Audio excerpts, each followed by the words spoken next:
Hello friends, welcome to English Shorthand class. Ready? 1, 2, 3, start. The RBI's latest monetary policy action of maintaining status quo on benchmark interest rates, the policy stance as well as the full year GDP growth and inflation projections stems largely from a wariness of the risks posed by the Omicron variant of the novel coronavirus.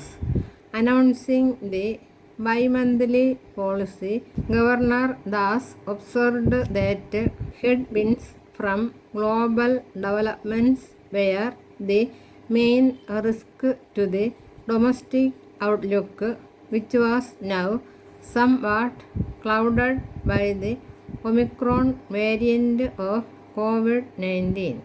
With the key drivers of demand in the economy, private investment and private consumption still lacking meaningful momentum, the Monetary Policy Committee had opted to continue with its growth supportive accommodative policy stance so as to enable a durable and broad-based recovery, he said.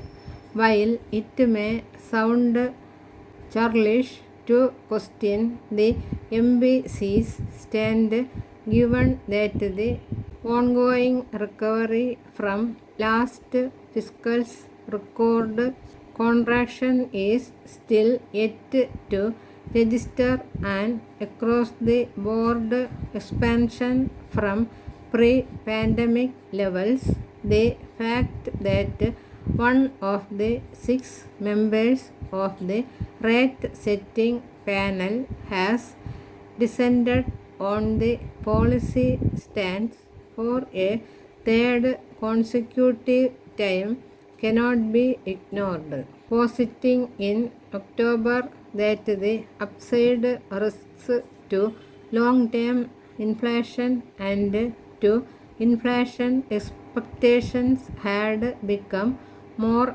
aggravated.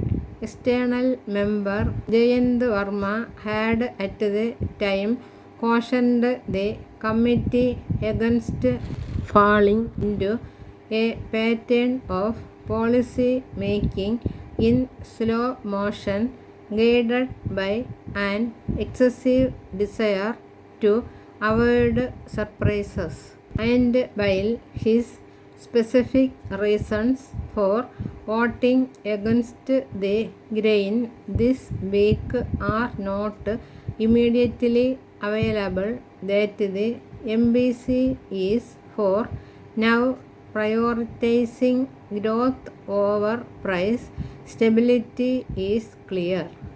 Governor Das, who acknowledged the criticality of taming inflation when he asserted price stability remains the cardinal principle for monetary policy as it fosters growth and stability, however, seems to be sanguine about the outlook for retail prices, contending that winter arrivals would help bring down vegetable prices, which had spiked in October, contributing to a marginal quickening in headline CPI inflation that month. Mr. Das has banked on optimism in asserting that the slack in the economy may limit the pass-through of cost-push pressures that have kept core retail inflation persistently high for 17 months. The RBI's November round of inflation expectations survey of households shows that households expect inflation to accelerate in the near and medium term.